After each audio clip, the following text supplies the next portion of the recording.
За хоёр дахь хичээл energy frequency гэдэг маш чухал сэдвээр хэдүүлээ өнөөдөр ярилцсанаа. За energy frequency гэж юу вэ гэдгээс эхлэе. За energy frequency гэдгийг монгол хэлнээ энергийн үйлзэн хэлбэлцэл гэдэг ч юм уу, frequency гэдэг үгийг энергийн үйлзэн гэж болгол ерэн зүгээр. Гэхдээ яг гоо багш нь ярихдаа энергийн хүч гэдэг талаас нь эсвэл energy frequency гэдэг үгээ ашиглаад яриа явуучвал багш нь өөрт нь бас амар байх болно. За эхний энергийн тухай ойлголтыг хэдүүлээ ойлгоод авцсан тийм ээ. Одоо харин хэдүүлээ энергийн үйлзэн. За энергийн бага доод үйлзэн гэж юу юм бэ? Энергийн өндөр үйлзэн, high energy frequency, low energy frequency гэсэн энэ хоёр зүйлийн талаар чухал сэдвийг хэдүүлээ ярилцъя. За тэгэхээр энэ энергийн үйлзэн гэдэг нь тухайн одоо хувь хүн дээр ингээ аваад үзэх юм бол юу юм бэ гэхээр тэр тухайн хүний ямар хөө энергитэй байгааг ерөнхийд нь илэрхийлнэ. Хэдүүлээ хүмүүсийг ерөнхийд нь ингээд сайн энергитэй хүн, сайн хүн, гоё хүн гэдэг ч юм уу те. Эсвэл энэ их энерги муутай хүн шүү гэж ерөнхийдөө бол ярьдаг, мэддэг. Гэхдээ юу бидний энергийг доошлуулдаг вэ? Юу бидний энергийг өндөрсгөж дээшлүүлдэг вэ гэдэг тухай ойлголт хараахан тийм өндөр байдаггүй. За тийм учраас хэдүүлээ энэ тухайд ярилцсанаа. За ер нь бол энэ low energy одоо frequency буюу энэ энергийн түвшин бага үед танд ямар шинж тэмдгүүд илэрч болох вэ? Ер нь бага байвал хүн яг ямар байдаг вэ гэхээр ер нь ийм сөрөг энергитэй, за сөрөг бодолтой, за альва юм нэг юм уур бухимдалтай ханддаг, за атаажтэй бодолтой, за эсвэл ингээд өөртөө маш их итгэлгүй, за тэгээд өөртөө итгэлгүй байдлаасаа болоод магадгүй одоо альва нэгэн ажил үйлс нь бүтэмжгүй байдаг иймэрхүү байх юм бол энэ нь юм одоо энергийн түвшин доор байгааг илэрхийлж идэг. За тэгээд мэдээж хэрэг энэ дээр бас нэг ярьж хэлэх зүйл нь энергийн одоо түвшин бага байжгаад өндөр болж болно.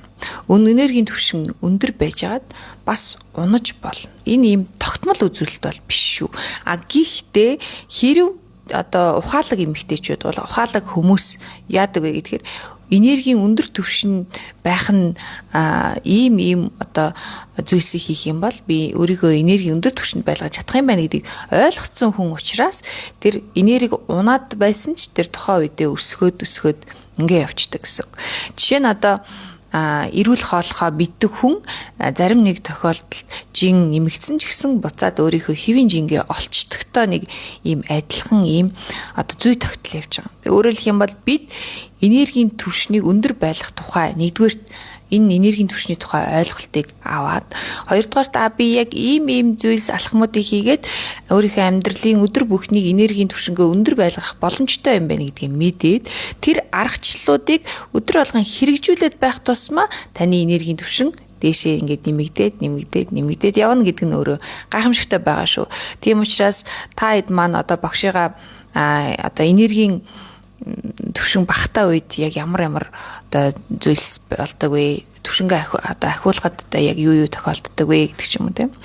Энэ зүйлсийг хэлж өгсөний дараа та нар өөртөө санаа зовлтгүй. Харин өөрсдөө сайжруулж авах нь бидний ер нь энэ хичээлийн хөтөлбөрийн маань хамгийн одоо гайхалтай зорилго нь энд оршиж байгаа шүү.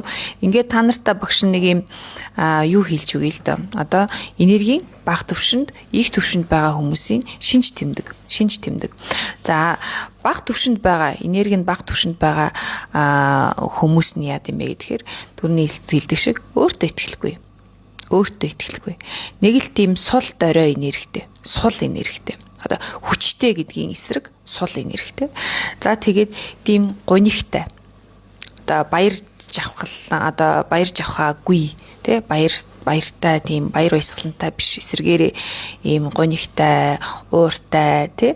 За тэгээд уур бухимдал гэдэг бол ер нь энэ energy low energy frequency буюу их тийм доор түвшний энергийн үйлзээний үед ер нь уур бухимдал их байдаг шүү.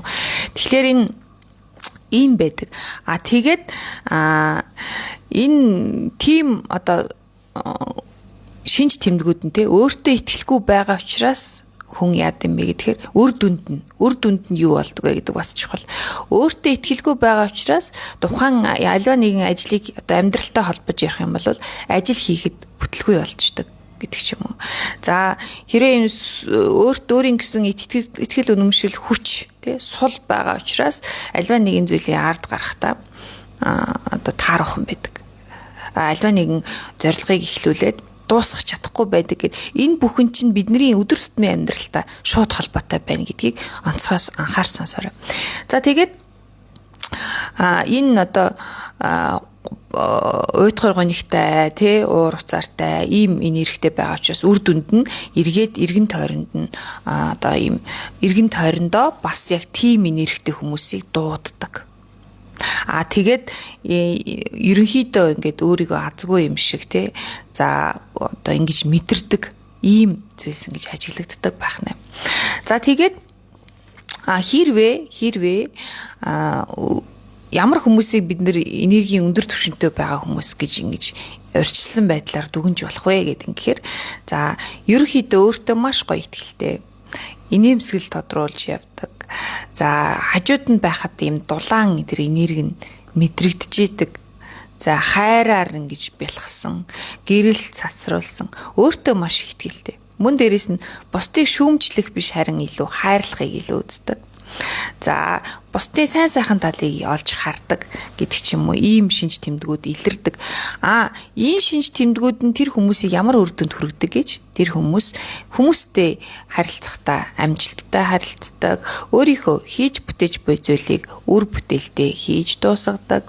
За дээрэс нь хүчирхэг байгаа учраас аливаа нэгэн сорилт бэрхшээлийг ингээд одоо амархан давж чаддаг.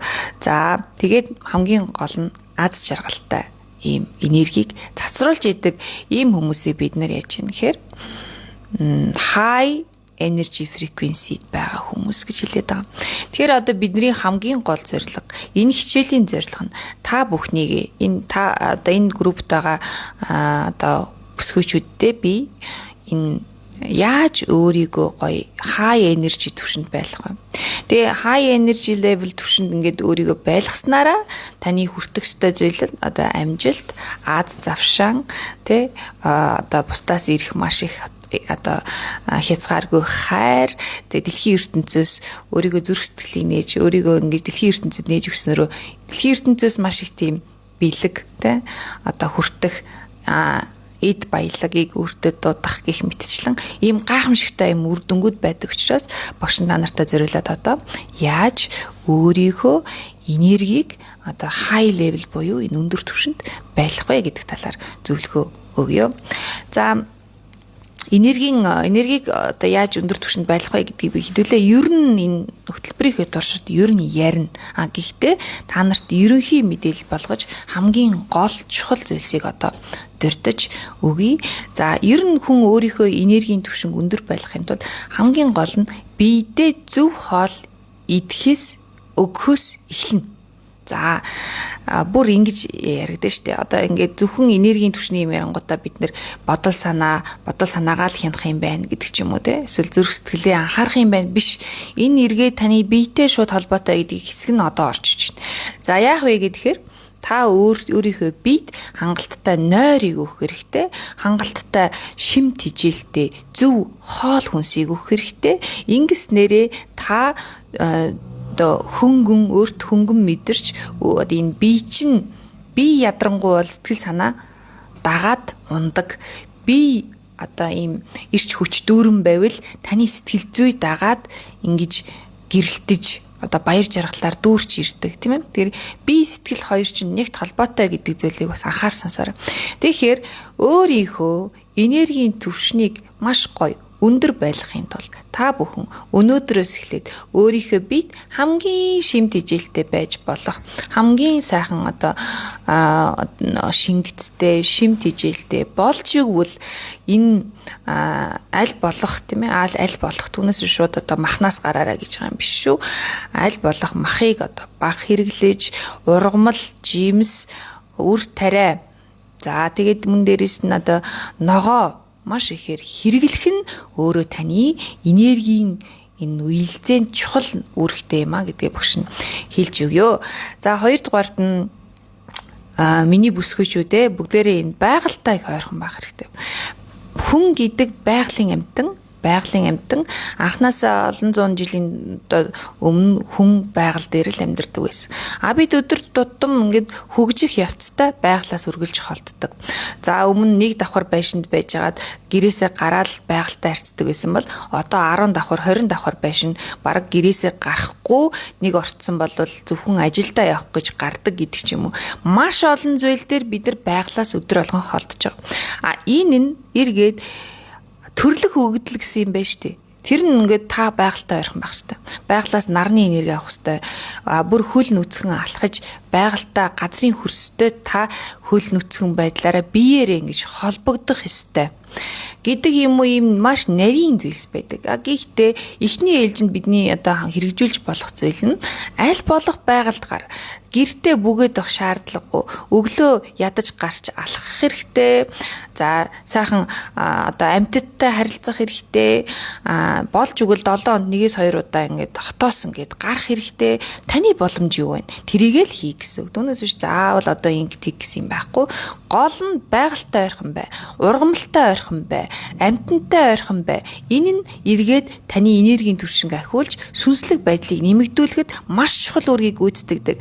Яванда гүнзгийрсэн төвшөнд байна уу? Эсвэл энэ хөтөлбөрийн хугацаанд байна уу? Багш та нартай бас яг амтан яг ямар үүрэгтэй юм бэ гэдэг ч юм уу. Иймэрхүү зүйлсийг багшнаас ярьж хэлж өгнө. Ер нь ярих зүйл их байна. За тэгээд өөр одоо бид нар энэ энергийн түвшингөө өндөр байлгахын тулд дараагийн зөвлөмж нь ерөөсөө хүн өөрийнхөө энэ оюун санаанда байгаа мэдлэгийг үргэлж дээшлүүл сайжруулж хөгжих хэрэгтэй. Ер нь бол одоо ингээд та бүхний маань ингээд сургалтанд хамрагдах замаар өөрийнхөө таны мэдхүйг сайжруулад оюун санаагаа усалж байгаа нь өөрөө гайхамшигтай байна. Тэгээ ялангуяа яг энэ чиглэлийн мэдээлэл өгөх ийм хөтөлбөр дутагдaltaй байдаг учраас одоо багшигаа дагаад суралцаад цаашдаа ч гэсэн суралцаад явахыг хичээгээрэй. Энэ яригдж байгаа зүйлсийг дэлгэрүүлэхийн тулд олон одоо зүйлсийг уншаарай. Юунаас эхлэх вэ гэж бодж байл магадгүй багшийнхаа бичсэн номнуудыг уншаарай. Миний ялангуяа хамгийн сүүлийн бүтээлүүд Power Girl, Bloom Swimming хэмээх номнууд маань яг энэ ярьж байгаа сэдвүүдтэй ямар нэг байдлаар ингэж холбогддог. Түүнээс яг одоо тэр чигээрээ аль нэг ном маань энэ зүйлийг одоохондоо илэрхийлээгүй. Тэгэхээр яах вэ гэхэд өөрийнхөө энэ энергийн үйлцээнийг нэмэгдүүлэхийн тулд хэдүүлээ хөгжих хэрэгтэй. Шинэ зүйлсийг сурах хэрэгтэй. Тархиа бангийн ажиллагаатай байлгаж. Гэтэ гол нь дандаа эерэг бодлоор, эерэг мэдээллээр, эерэг хичээлээр одоо өөрийгөө цэнэглэж байх хэрэгтэй шүү. За дараагийнх нь болохоор нөгөө одоо энерги үг гэдэг бол энерги, бодол гэдэг бол энерги учраас бид нар маш сайхан үгсийг өөртөө хэлдэг байх хэрэгтэй. Энэ дээр одоо аффирмац гэж байгаа шүү дээ. Affirmation гэдэг. За энэ нь өөртөө ингээд урам зориг өгөх үгнүүдийг өнөөдрөөс эхлээд хэлэх хэрэгтэй. Ямар гоё үзэсгэлэнтэй юм бэ? Би чинь их сайн бүсгүй шүү. Би гайхалтай энергитэй хүн шүү. Өнөөдөр өөрийнхөө энергийг бохирдуулахгүй шүү. Сайн хүмүүстэй харилцаа шүү.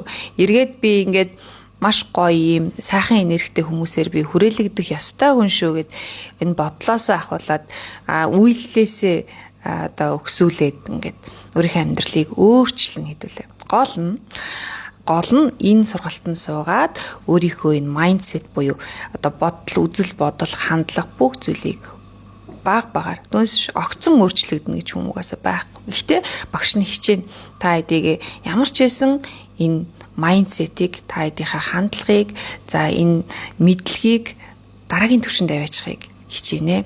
За дараагийнх нь яах юм бэ гэхээр high energy frequency level дээр байхын тулд та нар маань хөгжимд ойрхон бай. Хөгжим сонс. За багш нь та нартаа тусгайлан одоо иймэрхүү хөгжим шүү гэдэг одоо жишээ болгож оруулж өгнө. Ерөнхий мэдээллийг өгөхөд одоо бидний энэ энержи буюу энерги гэдэг ойлголтын дээр хөгжмийн үүрэг маш чухал үүрэгтэй байдаг. За яагаад хүмүүс бясалгал хийж байхдаа хөгжим сонсдог вэ? Яагаад одоо төвлөрч байхдаа хөгжим сонсдог вэ? Тэгээ хөгжим зүгээр нэг одоо хөгжим сонсох тухай би бол яриаггүй. Тэгэхээр тодорхой нэг гэрцийн давтамж дээр тэр үеэлзэн гээ яриад нь штэ. Тэр гэрцийн давтамж дээр одоо тэр магадгүй одоо мөнгөний энергийг дуудах гэрцийн давтамж нь өөр. Эрүүл мэндийн энергийг дуудах, ерөнхий таны энэ energy frequency-г нэмэгдүүлэх тэр гэрц давтамжууд нь өөр. Энэ бүр шинжлэх ухаанаар батлагдсан ийм мэдээлэлүүд байна. Тэгээд энэс багш нь та нартай зориулаад за одоо 2 3 жишээ оруулаад за энийг ингээ өдөр тутамдаа сонсоорой гэсэн энэ зөвлөгөөг бас та нартай оруулж өгнө. За тэгээд хамгийн гол нь энэ high energy frequency-тэй байхын тулд та нар маань ерөөсөө сая миний хэлсэн энэ зүйлсийг хэрэгжүүлэхээс ихэл мөн дээрэс нь аль болох өөрийгөө энэ high energy frequency level-д байгаа хүмүүстэй ойрхон байлга тий. Жишээ нь одоо багш нь яг энэ сэдвэр маш их судалгаа хийж өөр дээрээ туршиж тэгээ мэдээж өөрөө ад жаргалтай байхын тулд энерги дээрээ маш их анхаардаг тий. Төрөний өөрийнхөө хилээд байгаа зүйлсийг зөв хоолдог, хөдөлгөөн хийдэг тий. За бясалгадаг, ном уншдаг, байгальд гардаг тийм ээ. Энэ төрөний нөгөө зөвлөгөөнүүд дээр нэмэх нь мэдээж хамгийн чухал зүйлсийн нэг бол йога, бясалгал. За дахиад нэг чухал зүйл бол дасгал хөдөлгөөн. Тэгээд энэ тухай бүртэн дэлгэрүүлж та нартай би бас хөтөлбөрийнхөө хугацаанд яриад явах болно. Тэгэхээр яах нь хамгийн гол нь зөв хүмүүсээр өөрийгөө хүрээлүүл им high energy frequency-д байгаа хүмүүсийн эргэн тойронд байгаад тэднээс суралцах нь өөрөө эргээд танд одоо ямар ч үнээр авч чадахгүй тэр зүйлийг магадгүй та бүхэн энэ би нөгөө VIP гэж нэрлэдэг байна шүү дээ тийм. Энд ингээд үнцийн төлөөд ороод ирсэн. Энэ хүнээс би ямар нэг зүйлийг сурна гэдгийг өөрийнхөө зүүн бэлгээрээ мэдрээд ингээд ороод ирсэн байгаа гэж би бодож байгаа. Тийм учраас үнэхээр би та нартай чин зүрхнээсээ ингээд өөрийнхөө мэдлэг болгоныг ингээд хязгааргүйгээр хуваалцсан. Тэгээ та нар ч гэсэн маш гоё хайраар хүлээж авах хэрэгтэй. Энийг за энэ багш маань надад маш их зүйл зааж өгч шүү. Би энэ зүйлээс нь гоё мэдээд сураад амьдралдаа хэрэгжүүлж авна шүү. Өөрийнхөө бодлыг би гайхалтай болгоно шүү. Би өөрийнхөө хувийн хөгжилд зориултыг гаргана шүү. Гой номнууд авч уншия. Өөртөө зориултаа гаргая гэдэг ийм гоё ийм гэгээлэг байдлаар хүлээж авах. Альва нэг зүйлийг хүлээж авч байгаа тэр хандлага нь хүртэл өөр байдаг байхгүй юу? За ингээд өнөөдрийн хичээл энергийн үйлцэн, энергийн хүч, тэгээд энэ энергийн үйлцэнийг яаж өндөр түвшинд байлгах вэ гэдэг талаар багш нь ярьж өглөө. Ингээд өнөөдрийг маш гоё ганцхан өнөөдрийг биш энэ хөтөлбөрийн хугацаанд энержи левелээ өөрөөсдийнхөө маш тийм хай буюу өндөр түвшинд байлгаж энэ хөтөлбөрөө үргэлжлүүлээрэ. Ингээд өнөөдөртөө түр баяртай.